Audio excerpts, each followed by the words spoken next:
বিএনপির কেন্দ্র ঘোষিত আগামী ৫ আগস্ট বিজয় মিছিল সফল করার লক্ষ্যে পটিয়া উপজেলা বিএনপি ও অঙ্গ সংগঠনের যৌথ মত বিনিময় সভা অনুষ্ঠিত হয়েছে।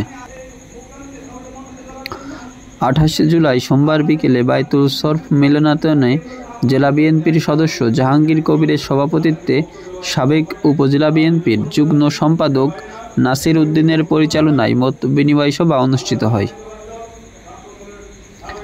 মতবিনিময় সভায় প্রধান অতিথি হিসেবে উপস্থিত ছিলেন চট্টগ্রাম দক্ষিণ জেলা বিএনপির আহ্বায়ক আলহাজ মোহাম্মদ ইদ্রিস মিয়া।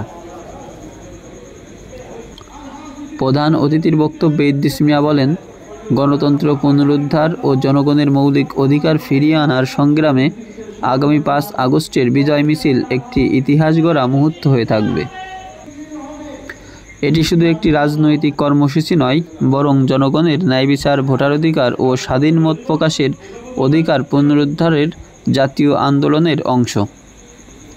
তিনি আরও বলেন, আমাদের অভিভাবক বিএনপির ভারপ্রাপ্ত চেয়ারম্যান তারেক রহমানের নির্দেশনায় জুলাই মাসের গৌরবময় স্মৃতিকে ধারণ করে দেশের প্রতিটি উপজেলায় এই বিজয় মিছিল অনুষ্ঠিত হবে।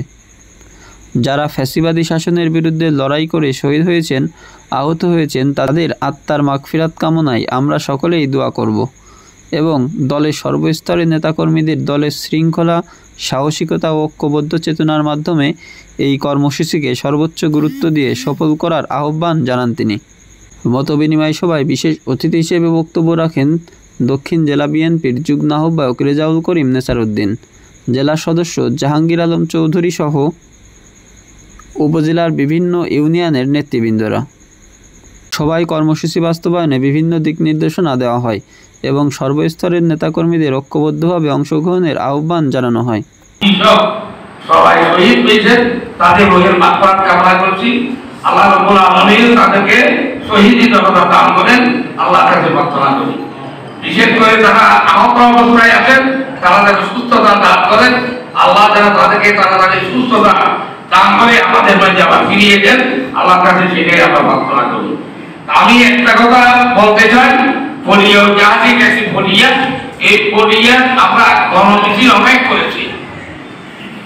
আগামী ৫ তারিখের মিছিল আমরা দেখাইয়ে দিতে চাই, ফলিয়ার মানুষ সুশৃঙ্খল, ফলিয়ার মানুষ ইচ্ছে করে সমস্ত কিছু করতে পারে। আমার একটা পরামর্শ থাকবে, আমরা সব মিছিল বিভিন্ন জায়গা থেকে আসবে, সবাই ফুলের মোড়ে এসে ফুল চত্বরে ভিডিও করবেন, ভিডিও করে তারপর এখানে ঢুকবেন। আমি বিভিন্ন ইউনিয়ন থেকে আগত সবাইকে ধন্যবাদ জানাচ্ছি। আমরা সর্বপরিচয় যদি